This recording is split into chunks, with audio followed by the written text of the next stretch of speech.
समस्तीपुर में किराना दुकान में लूट का सीसीटीवी फुटेज सामने आया। मामला दलसीसराय अनुमंडल के विद्यापति नगर कोटा रोड की है, जहां बेखौफ अपराधियों ने किराना दुकान में सरेआम लूट की वारदात को अंजाम दिया। हथियार के बल पर बदमाशों ने किराना दुकानदार से 1.5 लाख रुपए लूटे हैं।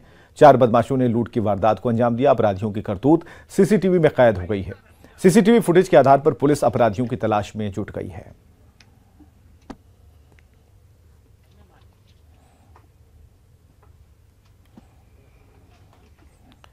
बेगूसराय में अतिक्रमण मुक्त कराने आई पुलिस टीम पर ग्रामीणों ने हमला बोल दिया। घटना खुदावंतपुर थाना के सागी पंचायत की है, जहां गैर मजरूआ जमीन को अतिक्रमण से मुक्त कराने के लिए अंचलाधिकारी के साथ पुलिस जवान पहुंचे थे, जहां ग्रामीणों ने पुलिस टीम पर हमला कर दिया।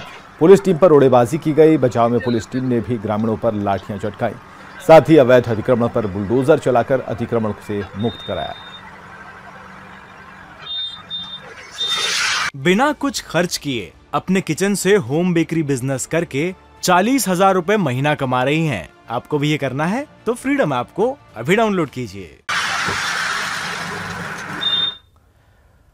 बिहार में मखाना अब उद्योग का रूप लेता जा रहा है। किसान से लेकर उद्यमी तक मखाना कारोबार से मालामाल हो रहे हैं और इसका उदाहरण पटना के ज्ञान भवन में आयोजित मखाना महोत्सव में देखने को मिला। मखाना को बढ़ावा देने में अब तो IIT से पढ़ाई कर चुके युवा भी जुड़ रहे हैं।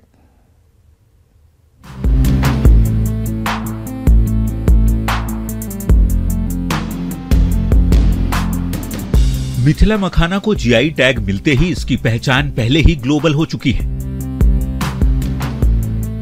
पर इसकी इंटरनेशनल ब्रांडिंग के लिए किसान उद्यमी से लेकर सरकार ने पूरी ताकत झोंक दी है। पटना के ज्ञान भवन में आयोजित मखाना महोत्सव की तस्वीरें इसकी गवाह हैं। मिथिलांचल से आए मखाना उत्पादकों ने यहां स्टॉल लगाए हैं। ऐसे युवा उद्यमी भी पहुंचे हैं जिन्होंने IIT से पढ़ाई की है, मल्टीनेशनल और सरकारी दफ्तरों में नौकरी की, लेकिन अब फोकस मखाने की ब्रांडिंग पर है। मखाना महोत्सव में कुछ ऐसे भी उद्यमी हैं जो IITian हैं, यानी मोटे तनख्वाह की नौकरी छोड़कर, मल्टीनेशनल कंपनी की नौकरी छोड़कर इन्होंने अपने होम टाउन दरभंगा में मखाना का यूनिट एस्टेब्लिश किया। इस वक्त आपके सामने है और देखिए तरह तरह के प्रोडक्ट्स हैं, खासकर फॉक्सी नट का यहाँ पर जो है डिमांड सबसे ज्यादा है। IITian है, लेकिन आपको नहीं लगेगा बड़ी चुनौती आपके सामने है कि आपने इतनी बड़ी नौकरी छोड़कर इस कारोबार। सर, किसी भी काम के लिए चुनौती लेना पड़ता है और चुनौती से ही भविष्य की निखार होती है। मैं ये जानता हूँ, अगर मेरे एक चुनौती लेने से अगर 1000-2000 फैमिली को रोजगार मिलता है, मेरा तो ये लक्ष्य है जो 4,48,000 जो किसान जुड़े हुए हैं इससे, उन सभी को जोड़ के एक बड़ा मुहिम इसको चलाएं।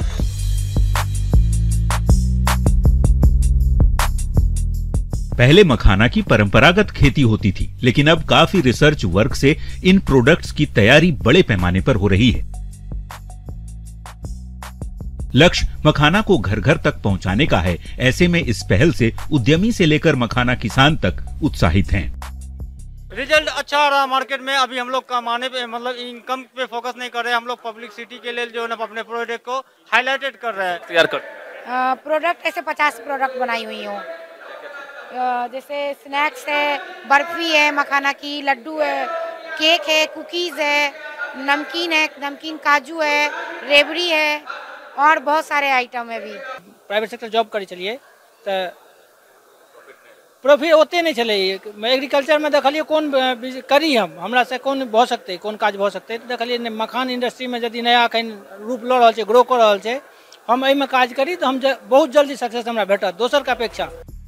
पूर्णिया के भोला पासवान शास्त्री कृषि महाविद्यालय से भी छात्र इस प्रदर्शनी में पहुंचे, जो मखाना उत्पाद को लेकर डिमॉन्स्ट्रेशन देकर इसे अपने करियर के तौर पर विकसित करना चाहते हैं। मखाने की कई वैरायटी तैयार कर महिलाएं जहां अच्छी कमाई कर रही हैं, तो वहीं मखाना उत्पादन को बढ़ावा मिलने से आम लोगों का झुकाव भी इस ओर बढ़ रहा है। भारत में मखाने का 85% उत्पादन बिहार में होता है और मिथिलांचल से लेकर सीमांचल और कोसी तक उद्योग का जाल बिछने लगा है। उम्मीद है ऐसे आयोजनों से मखाना को नई ऊंचाई मिलेगी। न्यूज़ 18 के लिए पटना से रजनीश कुमार की रिपोर्ट।